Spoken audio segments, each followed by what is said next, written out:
I was watching a video the other day. Well, actually, it was a couple of weeks ago. And the video by now is maybe a couple of months old. It was Kanye West. And this is after, he's been through some things as far as money-wise and relationship-wise.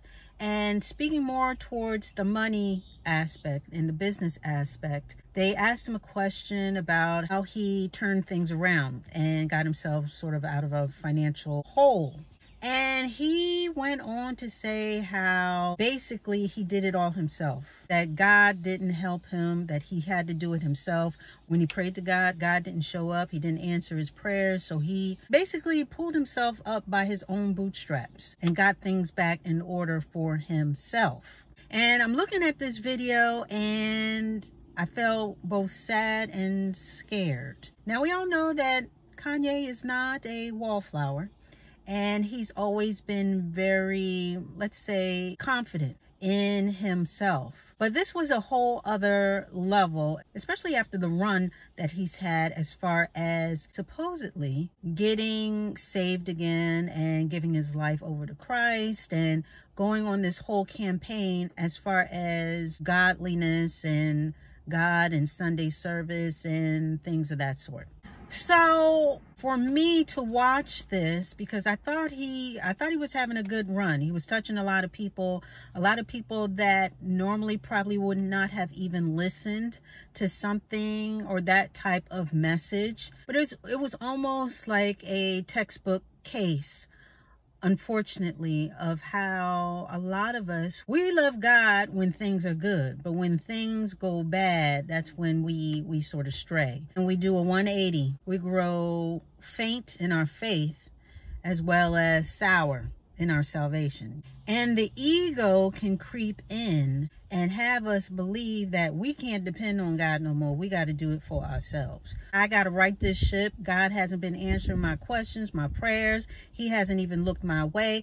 I got to do this myself because he ain't going to do it. You've taken God out of the driver's seat and you basically put him in the back seat and say, okay, let go of that wheel, Jesus, because I'm taking over. And that's a slippery slope, that's a dangerous way of thinking, especially when you know God for yourself. Now, we can call that pride, we can call that haughtiness, but definitely the ego has been the root of the demise of many a relationship, not only with people in everyday life, but also with God. Our relationship with God cannot succeed with the ego in the way. I mean, there's even an acronym, for the word ego, E-G-O, edging God out. And it definitely holds weight as far as that's concerned, because there's no way to have an inflated sense of self,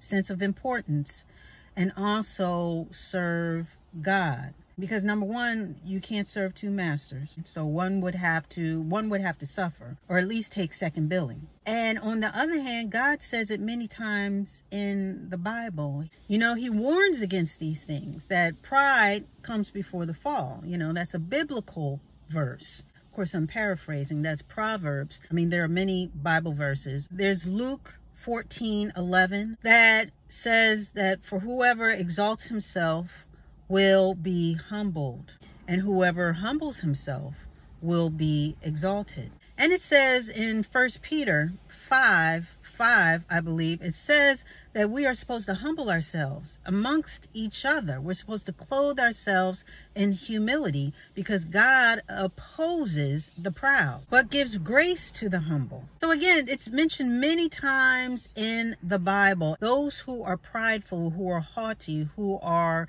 egotistical, those who are lovers of themselves. God doesn't play around with that. This is a sin. And we know that pride came before the fall of Lucifer. So we really do need to humble ourselves and act accordingly, because nobody walking on this earth right now is perfect. We all fall short, and we all need each other. Just like they say, there is no I in team. We all need each other, and everybody counts. I heard, I think it was a preacher talk about a couple, and the husband, he's talking about, well, I make, such and such a year, And without me, we wouldn't have this house, and we wouldn't have this, and we wouldn't have that. And the wife came in and said, excuse me, hold on. Without my contribution as far as what I bring home as well, we wouldn't be at this standard of living either. Without my input, this house would not run. I make this house a home. So there's no room in a functioning, healthy relationship for ego. Everybody is important in a relationship. That's what makes it work. All the cogs on the wheel help the wheel to spin. But there are a lot of people out here that think they can do it all by themselves. That you're better than, that you do more than. There's a lot of egos floating around. I was watching another video, and it was a young lady. She was a Christian, and she was talking about women wearing pants, you know, not just to church, but just in general. Speaking out against that, and wearing makeup and certain accoutrements, you know, that women sometimes indulge in. And she was saying that she doesn't partake in such things, and she believed that these things were not of God. And being that she no longer indulges in these things, that she was a real Christian. But she did make it a point to say how she was a real Christian. And when I heard that, I took it as real as imperfect, okay? Being that I'm following all these things, and this is the way that I interpret this, that women shouldn't wear pants, and we shouldn't wear makeup, and this and that, and da, da, da, da, then I am the one who really understands the word, and I am a real Christian because I am adhering to what God has told me to do. I'm adhering to what God says.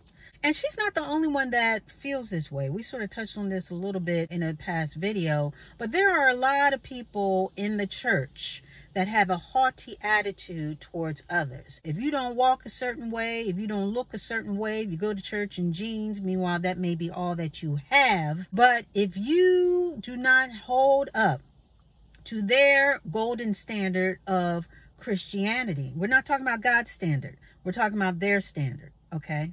So if you do not hold up to their standard of Christianity, then they are better than you. You are less than. And then, to use her phrase, they are real Christians. And I guess everybody who does not adhere to the same standards is not a real Christian. There should only be one standard, and that's God's standard. Okay, so with that being said, being that is the bar, that's the only one that counts. And people have taken it upon themselves to add and color a little bit of this and a little bit of that, and give themselves an inflated sense of importance. Almost like there's like an unspoken caste system in the church. And we all know that there are no levels to this. There should be no tiers. Because there's no perfect Christian. We all know that there's no perfect Christian, because if we were perfect, we wouldn't need God. There would be no Christianity, because we wouldn't need God. What would we need God for if we're all perfect, you know? We are all here of the same faith, supposed to be here under the same goal, which is to serve Christ, which is to please God. But in doing so, there is no competition.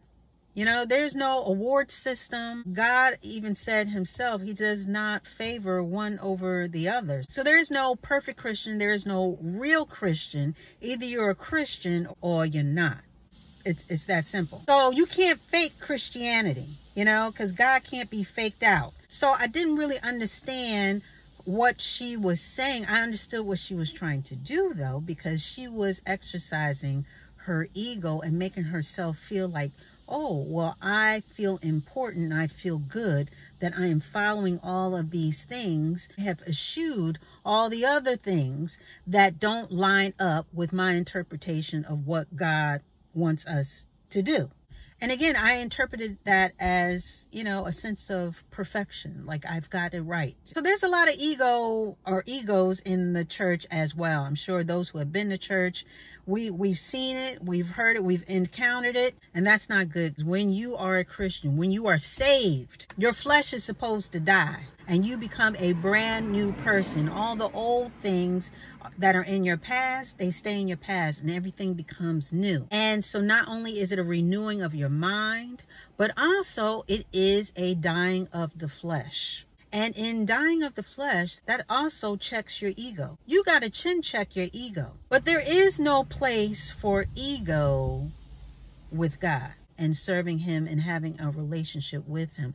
Again, he opposes that. The Bible verse says, I can do all things through Christ that strengthens me. Not me who strengthens me, but Christ. So we got to take ourselves, our ego, out of the whole equation and make sure we put God first in our lives, because we can't do it all by ourselves. You are not a self-made person. It is by God's grace that we are even here. So we really have to humble ourselves. We got to put our ego on the altar as a sacrifice. You got to sacrifice your ego in order to enrich your relationship with God, because you can't have both. So you got to put that ego on the altar and humble yourself according to his word. Humble yourself in the presence of God, because you cannot do it all. Things may be happening or not happening in your life because you haven't humbled yourself, and your ego has gotten in the way. Sacrifice that ego, give it up, and humble yourself so that you can enrich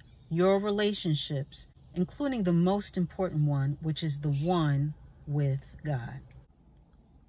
And with that, we are going to put a button on it.